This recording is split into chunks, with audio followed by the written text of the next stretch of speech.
भज गोविंद गोविंद गोपाला, प्यारो मुरली मनोहर नंद लाला, प्यारो मुरली मनोहर नंद लाला, प्यारो रास बिहारी नंद लाला, प्यारो रास बिहारी नंद लाला, प्यारो गिरिवरधारी नंद लाला, प्यारो गिरिवरधारी नंद लाला, भज गोविंद गोविंद गोपाला, भज गोविंद गोविंद गोपाला, प्यारो मुरली मनोहर नंद लाला, प्यारो मुरली मनोहर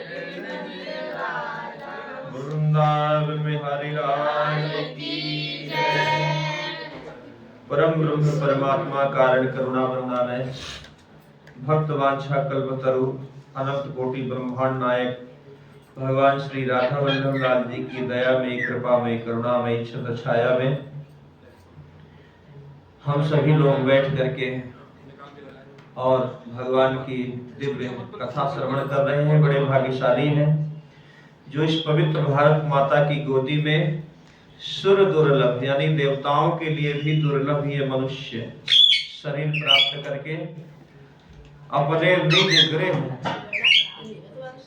ठाकुर जी की प्रसन्नता के प्रत्यर्थ सभी जय चिरंजीवी, जय सवाल परिवार, समस्त अपने पितरों की प्रसन्नता के निमित्त ये आयोजित श्रीमद् भागवत महापुराण तो बड़े ही भाग्यशाली हैं। कैसे भाग्यशाली हैं? हम लोग मानव शरीर प्राप्त किए हैं और भगवान की ये बहुत बड़ी अद्वितीय कृपा है। तो मानव शरीर प्राप्त किए हैं इसलिए भाग्यशाली हैं। और ये मानव शरीर कैसा है तो कहते हैं सुर दुर्लभ। बार बार पता न जाना, बैठ जाओ, बैठा बस हो गया, ठीक है, सुनाई दे रहा है ना? तो सुर दुर्लभ यानी देवताओं के लिए दुर्लभ मनुष्य शरीर कहा गया है। हम लोग यहाँ बैठकर अपने घर में और भगवान की दिव्य कथा श्रवण कर रहे हैं, पूजन का अवसर प्राप्त हो रहा है, घर में आए सभी लोगों का स्वागत सत्कार कर रहे हैं। लेकिन मनुष्य योनि से हट करके अन्यत्र जो योनियां हैं इनमें ये सुलभ नहीं होता है। वो किसी का स्वागत नहीं कर सकते, कोई दान पुण्य नहीं कर सकते, कोई कथा भागवत नहीं कर सकते हैं। ऐसे देवता भी हैं इस धरती के जो लोग हैं, पुण्य करते हैं, पुण्य करके कहाँ जाते हैं? स्वर्ग लोक में जाते हैं। तो स्वर्ग में कौन रहता है? बड़े देवता रहते हैं। तो कब तक रहते हैं? जब तक उनका पुण्य रहता है। अब पुण्य क्षीण हो गया तो फिर यहीं आके गिरना पड़ता है। तो जब हम लोग यहाँ अपने घर में अथवा मंदिर में अथवा ऐसे शुभ स्थान में बैठ करके भगवान की कथा का आयोजन करते हैं, श्रवण करते हैं, तो देवता लोग लालायित होते हैं कि ये कार्य हमारे भाग्य में क्यों नहीं है।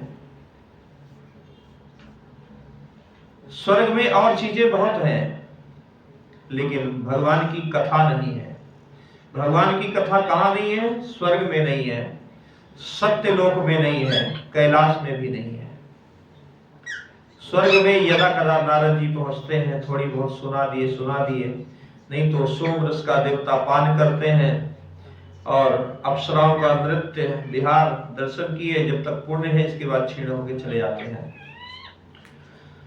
तो स्वर्ग में और ऐश्वर्य बाहुल्य हो, लेकिन भगवान की ये जो दिव्य कथा है इसका प्राय अभाव होता है। और इसलिए हम लोग बड़े भाग्यशाली हैं कि पहली बात तो इस पवित्र भारत माता की गोदी में जन्म लिए, तो भी मानव शरीर प्राप्त हुआ, और तीसरी बात भगवान की अनंत की कृपा जो ऐसा सत्कर्म करने का अवसर प्राप्त हो रहा है, इसलिए बड़े भाग्यशाली हैं। और जब इस धरती का मनुष्य इस देवताओं के लिए दुर्लभ है, मनुष्य योनि को प्राप्त करके जो भगवान का भजन नहीं करता, केवल संसार के ही कार्यों में लिप्त रहता है, तो स्वर्ग के देवता धिक्कारते हैं उसको। क्या करते हैं? धिक्कारते हैं कि हम लोग चाहते हैं कि ये चीज हमको मिले और हमको नहीं मिल रहा है, और जिनको सुलभ है वो संसार के कार्यों में लिप्त हैं। तो आइए चलते हैं नैमिषारण्य की पावन धरती पर, जहां सूत सौनकादि ऋषियों का संवाद है। कल आप लोगों ने कुछ श्रवण भी किया है और आगे चलते हैं। सूत जी व्यास गद्दी पर विराजमान हैं और कथा श्रवण करने के लिए 88,000 ऋषि हैं। आयु में बड़े बड़े हैं और सूत जी आयु में छोटे हैं। तो सभी बैठ गए और बैठ करके प्रश्न किए सूत जी से। उनके प्रश्नों को बड़ा सुंदर, नैमिषारण्य जानते हैं कहाँ है? उत्तर प्रदेश के सीतापुर में नैमिषारण्य, उसको चक्र तीर्थ भी कहते हैं। सत्यनारायण की कथा में आप लोगों ने सुना हुआ नैमिषारण्य की कथा। शुरू में सूत जी कथा श्रवण कराते हैं, एकदा नैमिषारण्य, यहीं से कथा की शुरुआत है। तो हमारे भारतीय संस्कृति के जितने भी पुराण हैं सब यहीं से शुरुआत होते हैं। श्रीमद् भागवत भी यहीं से शुरुआत है। नैमिषे निमिषेत्रे ऋषयः शौनकादयः शत्रम स्वर्गाय लोकाय सहस्र समवासता। तो नैमिषारण्य की पावन धरती। नैमिषारण्य का मतलब जानते हैं क्या? नैमिष, निमिष, निमिष माने एक पल होता है। अरण्य माने वैसे जंगल कहते हैं, अरण्य माने इकट्ठा भी होता है। तो जहां पर हमारा एक एक पल का, जहां पर हमारा सदुपयोग हो, उसको कहते हैं नैमिषारण्य।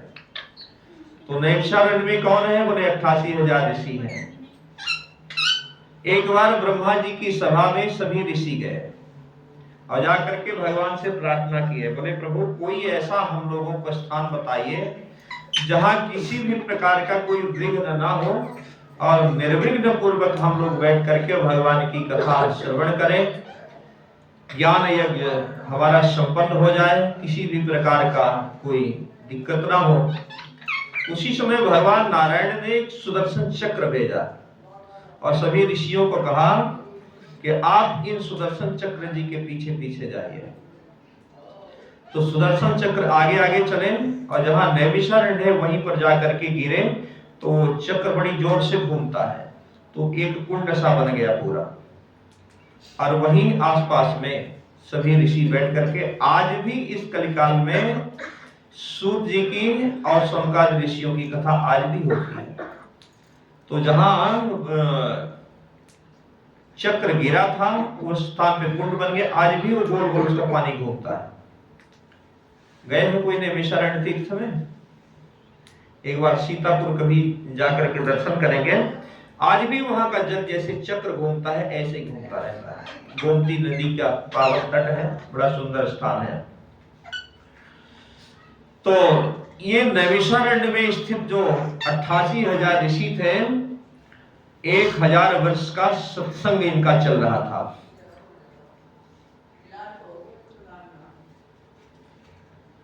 कितने वर्ष का? जैसे हम लोग यहाँ बैठे हैं तो हमारा कितने दिन का है? 7 दिन का है, और वो भी आज दूसरे दिन का है। तो वहां नैमिषारण्य का बड़ा महत्व है। नैमिषारण्य का मतलब है कि जैसे अब हम लोग बाहर बैठते हैं तो बोलते भी रहते हैं, सुनते भी रहते हैं, कुछ करते भी रहते हैं, मन कहीं रहता है। तो ये मनस चक्र जहां पर शांत हो जाए उसको कहते हैं नैमिषारण्य। जैसे यहाँ भगवान की कथा श्रवण कर रहे हैं तो सारा कुछ भूल करके केवल भगवान की कथा श्रवण कर रहे हैं मन लगा करके। तो ऐसे ही जहां पर जाकर के मनस चक्र शांत हो जाए, और ब्रह्मा जी के द्वारा भेजा हुआ वो चक्र भी वहां पर गिर गया। तो कहते हैं कि भगवान की कथा की सबसे पावन भूमि नैमिषारण्य है। लेकिन आज भी भगवान की बड़ी कृपा है, दया है, वहां पर ऋषियों का समागम चलता रहता है। तो दोनों का ये संगम चल रहा है। सज्जनों, सूर्य जी आसन पर विराजमान है। ऋषियों ने प्रश्न किया, 6 प्रश्न किए हैं। जैसे किसी महात्मा को, संत को अथवा विद्वान को अगर हम लोग देखते हैं तो मन में कुछ न कुछ आता है कि अगर मौका मिले तो हम भी कुछ प्रश्न करें। और तो यहाँ पर 6 प्रश्न किए हैं। पुंसाम एकांततः श्रेयस्तांतः शांतुमर्हसि। 6 प्रश्न किए हैं। सबसे पहला प्रश्न किया कि संसार में जितने भी प्राणी हैं इनका कल्याण कैसे हो, पहला प्रश्न किया। दूसरा प्रश्न किया कि हमारे यहाँ भारतीय संस्कृति में शास्त्र बहुत हैं। हमारे कितने शास्त्र हैं? 4 वेद हैं, 18 पुराण हैं, 6 शास्त्र हैं, 100 स्मृति हैं, बहुत सारे ग्रंथ हैं हमारे यहाँ। तो शास्त्र तो इतने हैं, लेकिन हमारे लोगों के पास समय बहुत कम है। मुश्किल से 1 घंटे बैठेंगे, 2 घंटे, इसके बाद कोई घुटना देखेगा, कोई मन घूम जाएगा कहीं उधर कहीं उधर। तो बहुत सारे शास्त्र हैं और हमारे पास समय कम है। तो कथा का सार क्या है? दूसरा प्रश्न। वक्ता ऐसा भी ना हो कि वो ज्यादा देर लगा दे, 4-5 घंटे, और श्रोता थक जाए, बैठ ही ना पाए। तो ऐसा भी विस्तार ना हो, सूक्ष्म रूप से सुनाया जाए, कथा का सार सुनाया जाए। कैसा हो? बोले मम कर्ण रसायनम, कानों के लिए प्रिय हो और मन भी लग जाए और कार्य भी हो जाए। तो उन्होंने पूछा कि सभी जितने भी हमारी भारतीय संस्कृति के शास्त्र हैं उनका सार क्या है। और तीसरा प्रश्न किए हैं कि भगवान यदि सर्व समर्थ है, जैसे हम लोग कहते हैं ना, हनुमान जी में सामर्थ्यता है, राम जी में सामर्थ्य है, भगवान श्री कृष्ण में सामर्थ्य है, गिरिराज जी में सामर्थ्यता है, और सामर्थ्य है भी, जिनके रोम रोम में कोटि ब्रह्मांड है, जिनसे सब सृष्टि उत्पन्न होती है। तो यदि इनके अंदर सामर्थ्यता ना होती तो फिर कार्य कैसे होता? जैसे भगवान सूर्य में सामर्थ्यता है, अग्नि में सामर्थ्यता है, और गंगा जी में सामर्थ्यता है। गंगा जी में हम लोग जाते हैं, स्नान ध्यान करते हैं, गंगा जल लेकर के आते हैं, और एक सुअर है वो भी जाके गंगा जी में लौट लेता है। तो गंगा जी कभी अशुद्ध होती है क्या? नहीं होती है। क्यों? कि उनके अंदर सामर्थ्यता है। अग्नि के अंदर सामर्थ्यता है, कुछ भी डालो सारी चीज भस्म हो जाती है, इसलिए इनको दोष नहीं लगता। भगवान सूर्य की किरणों में सामर्थ्य है, हर जगह पड़ती है, गंदगी में पड़ती है, अच्छाई पड़ती है। क्या सूर्य गंदे हो जाते हैं क्या? तो रवि पावक सुरसर की नाई, समर्थ कहु नहीं दोष गोसाई, रवि पावक सुरसर की नाई। जिनके अंदर सामर्थ्यता होती है उनको दोष नहीं लगता है। तो यहाँ पर तीसरा प्रश्न करते हुए कहते हैं कि भगवान यदि सर्व समर्थ है, जगदीश्वर है, तो भगवान अवतार फिर क्यों लेते हैं? वहीं से सारा काम करते हैं, वैकुंठ से ही करते हैं, साकेत धाम से करते हैं, गोलोक धाम से ही राक्षसों को संकल्प करके मारते हैं वहीं से। फिर यहाँ आने की जरूरत क्या है? सामर्थ्यवान तो कहीं से भी कुछ कर सकता है। एक रॉकेट यहाँ से दाग दे तो सब कुछ। तो क्या भगवान के अंदर ऐसी सामर्थ्य नहीं है कि दुष्टों का संहार कर दे? तो भगवान इस धरा पर आते क्यों है, अवतार क्यों लेते हैं? अरे जिनके संकल्प मात्र से ही संपूर्ण सृष्टि का सृजन हो जाता है, तो ऐसे सामर्थ्य भगवान अपने संकल्प से दुष्टों का विनाश क्यों नहीं करते हैं? और यदि उनकी इच्छा मात्र से शत्रुओं का संहार हो सकता है, तो भगवान को फिर स्वयं आने की क्या जरूरत है? आने की क्या जरूरत पड़ गई? यह तीसरा प्रश्न है। और चौथा प्रश्न ऋषियों ने किया कि यदि भगवान ने अवतार लिया तो भगवान के कितने अवतार हुए हैं? और किस रूप में और कहां कहां हुए हैं, कितने अवतार हुए हैं, ये 5वां प्रश्न है। फिर जो भी मनुष्य इस धराधाम पर आया है तो जीव का लक्ष्य क्या है, यहाँ आने का प्रयोजन क्या है, किस लिए आया है, उसका परम लक्ष्य क्या है। 6वां प्रश्न करते हैं कि भगवान इस धराधाम पर धर्म की स्थापना के लिए आते हैं और भगवान संसार में आकर के संपूर्ण लीला का स्मरण करके चले जाते हैं, आते हैं, अपनी लीला संपन्न करके चले जाते हैं। तो धर्म किसकी शरण में जाता है, धर्म काम शरणम गता। भगवान जब चले जाते हैं तो धर्म कहां जाता है, किसकी शरण में जाता है। तो आज ऋषियों ने सूत जी से 6 प्रश्न किए। अब इन्हीं 6 प्रश्नों का उत्तर आगे दे रहे हैं, आप लोग श्रवण करें। किम श्रेयः शास्त्र सारः का स्वावतार प्रयोजनम किम कर्म केवतारश्च धर्मं कम शरणं गता। जैसे ऋषियों ने प्रश्न किया, आज सूत जी बड़े प्रसन्न हो गए हैं। कहते हैं कि कोई भी संत हो, सद्गुरु हो, कोई विद्वान हो, यदि कभी मिले तो उसे संसार की बातें नहीं करनी चाहिए।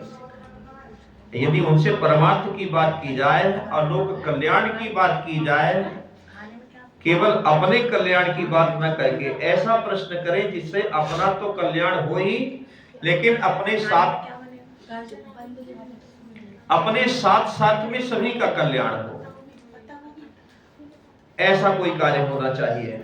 तो आज जैसे सूत जी ने प्रश्न सुना तो बड़े प्रसन्न हो गए और संत महात्मा अथवा विद्वान महापुरुष जब ऐसे प्रश्नों को सुनते हैं तो बड़े प्रसन्न हो जाते हैं, परमार्थिक प्रश्न को सुनकर बड़े प्रसन्न हो जाते हैं। आज सूत जी बड़े प्रसन्न हुए और प्रसन्न हुए तो ध्यान करने लगे। बोले किसका, बोले अपने गुरुदेव का ध्यान कर रहे हैं। ऐसे हम लोगों का भी नियम है, लेकिन हम लोग नियम का पालन करते नहीं है। सुबह, दोपहर और शाम। कब? सुबह जब हम जगे, अभी तब में सामर्थ्यता है तो नहा धो के पूजन पाठ करते हैं। तो सामर्थ्यता हो या ना हो, जैसे ही आपकी आंख खुले तो अपने ही सैया पर बैठ करके और उस समय 2 मिनट आंख बंद करके और अपने जिनके जो भी इष्ट हैं तो बस ध्यान करना चाहिए। अब उनके मंगल नामों का स्मरण करना चाहिए।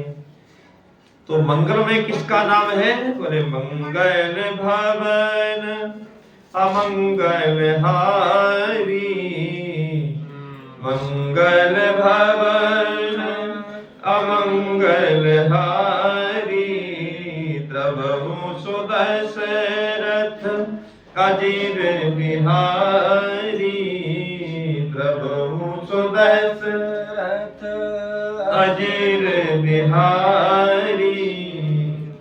यानी अपने इष्ट के मंगलमय नामों का स्मरण करना चाहिए। मंगलम भगवान विष्णु, मंगलम गणरुद्धजा, मंगलम पुंडरीकाक्षाय, मंगलाय तनोहरि। यानी जिनके जो भी इष्ट हैं तो अपने इष्ट के मंगलमय नामों का उच्चारण करना चाहिए। जिनके इष्ट सीताराम जी हैं, सीताराम सीताराम करें। जिनके इष्ट राधे श्याम है, राधे श्याम करें।